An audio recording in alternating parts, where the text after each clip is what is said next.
viewability, c'est c'est comme voir, c'est la façon de voir, tout simplement. Je pense que la viewability, en fait, c'est un mélange de view, le viewer, plus l'habilité. Voilà, pour moi c'est ça. La viewability, la possibilité de voir, comment voir. La visibilité dans la publicité digitale, c'est tout simplement l'indicateur qui dit que une pub est visible. Donc c'est un pourcentage, un taux de visibilité sur le nombre d'impressions visibles à l'écran, plus de 50% de la surface de la publicité et plus de 1 seconde, ça c'est ce que l'IAB dit. Aujourd'hui en fait sur les sites internet, une pub n'est pas forcément visible, ça peut être une pub qui est mise tout en bas de la page. Ça peut être aussi une pub qui est en haut de la page mais qui prend du temps à charger et du coup quand l'utilisateur scrolle, elle n'a pas le temps de charger en entier, donc elle n'est pas visible.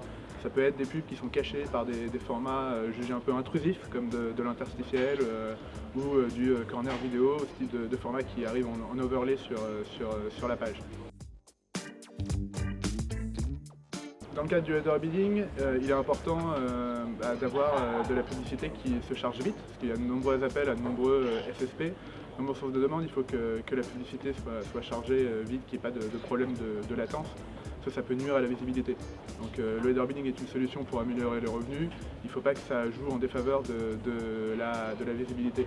La visibilité est très importante, aussi bien pour les agences, les annonceurs et l'ensemble des acheteurs qui, de leur côté, mesurent la visibilité, soit directement avec les outils intégrés dans les ad servers comme dans celui de Google, soit avec des acteurs tiers comme IS ou Mitrix par exemple.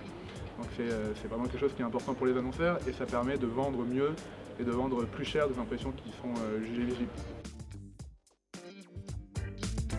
Dans le cas d'AdLive, en intégrant une techno header bidding, nous on conseille à nos éditeurs plusieurs choses. Intégrer une seule et même techno sur le site. Donc s'il s'agit de celle d'AdLive, choisir un partenaire et pas de faire de bêta test sur les mêmes pages. Donc intégrer une seule techno header bidding, ce qui évite des conflits avec d'autres technos, qui évitent des problèmes de latence dus à ces conflits ou des problèmes d'auto-refresh qui peuvent générer de ces conflits-là.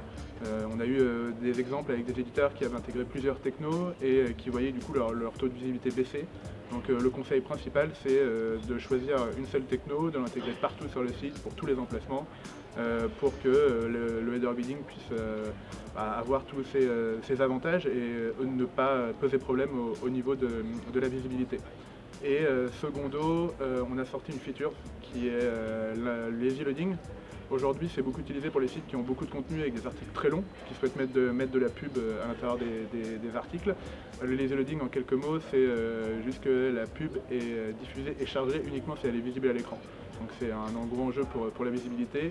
Et aujourd'hui, on le propose uniquement pour les éditeurs qui veulent faire de l'infinity scroll ou qui ont des articles très longs, comme je le disais, mais à terme, il y a déjà des éditeurs qui nous posaient la question de pouvoir gérer l'ensemble de leur inventaire publicitaire en lazy loading.